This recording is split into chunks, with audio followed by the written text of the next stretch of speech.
మట్టి రోడ్లు, మామిడి చెట్లు, గాలి వాసనతోనే పల్లె జీవితం కనిపించే రోజులవి. వర్షాకాలం వచ్చేసింది. ఆకాశం మబ్బులతో నిండిపోయి ఎప్పుడైనా వర్షం పడేలా ఉంది. ఆ పల్లెలో లక్ష్మి అనే అమ్మాయి ఉండేది.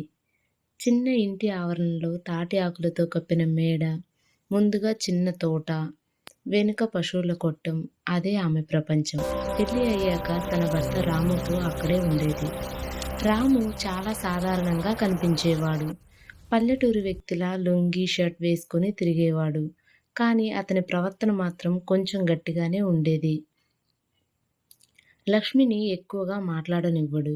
ఇంటి పనులన్నీ ఆమె చేసేది. పొలానికి వెళ్లి గడ్డి కోయడం, ఇంట్లో వంట చేయడం, నీళ్లు తేవడం, ఆవులకు మేత పెట్టడం రోజంతా కష్టమే. వర్షాకాలం కాబట్టి పని మరింత పెరిగింది.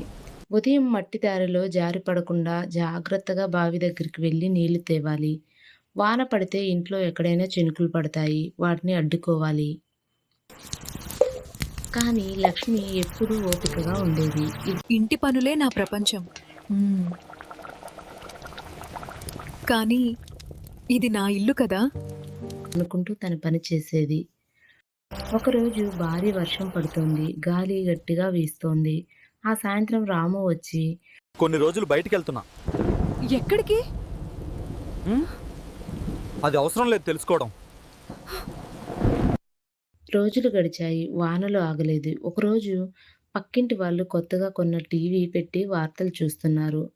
ఆ కాలంలో టీవీ అంటే పెద్ద విషయం. గ్రామం మొత్తం అక్కడే చేరింది. వార్తల్లో పెద్ద పెద్ద కంపెనీల గురించి మాట్లాడుతున్నారు. ఒక్కసారిగా స్క్రీన్ మీద ఒక వ్యక్తి కనిపించాడు. పెద్ద కోటు వేసుకుని చాలా మందితో మాట్లాడుతున్నాడు. అతడిని దేశంలో టాప్ కంపెనీ యజమాని అని చెప్తున్నారు. లక్ష్మి అతన్ని చూసి షాక్ అయింది. అతడే రాము. ఆమె గుండె బలంగా కొట్టుకుంటుంది. ఇది ఎలా సాధ్యం అని ఆశ్చర్యపోయింది. కొన్ని రోజులకు రాము తిరిగి వచ్చాడు. వాన కొంచెం తగ్గింది. ఇంటి ముందు మట్టి ఇంకా తడిగానే ఉంది. లక్ష్మి అతన్ని చూసి మెల్లగా అడిగింది, నిజం చెప్పండి, మీరు ఎవరు? రాము కొంతసేపు మౌనంగా నిలబడ్డాడు. తర్వాత అన్నాడు, నేను ఒక పెద్ద కంపెనీకి ఓనర్ని. చాలా డబ్బు ఉంది. కానీ నేను ఇది నీకు చెప్పలేదు అని. లక్ష్మి కళ్ళలో నీళ్లు మెరిశాయి. అయితే ఎందుకు నాకు ఈ కష్టం? రాము నెమ్మదిగా చెప్పాడు, నేను నిజమైన మనసు ఉన్న వారిని వెతుకుతున్నా. డబ్బు కోసం కాదు, నా కోసం, నన్ను ప్రేమించే వ్యక్తిని. నువ్వు ఒక్కసారి కూడా అడగలేదు ఎంత సంపాదిస్తున్నావు అని. నువ్వు నాతోనే ఉన్నావు. వర్షం మెల్లగా జారిపడుతోంది. ఆ చినుకులో లక్ష్మి నిశ్శబ్దంగా నిలబడి ఉంది. రాము ఆమె దగ్గరకు వచ్చి అన్నాడు, ఇప్పటి వరకు నిన్ను పరీక్షించాను. ఇకపై నువ్వు ఇలాగే కష్టపడాల్సిన అవసరం లేదు. నువ్వు నా భార్య. గౌరవంగా జీవించాలి.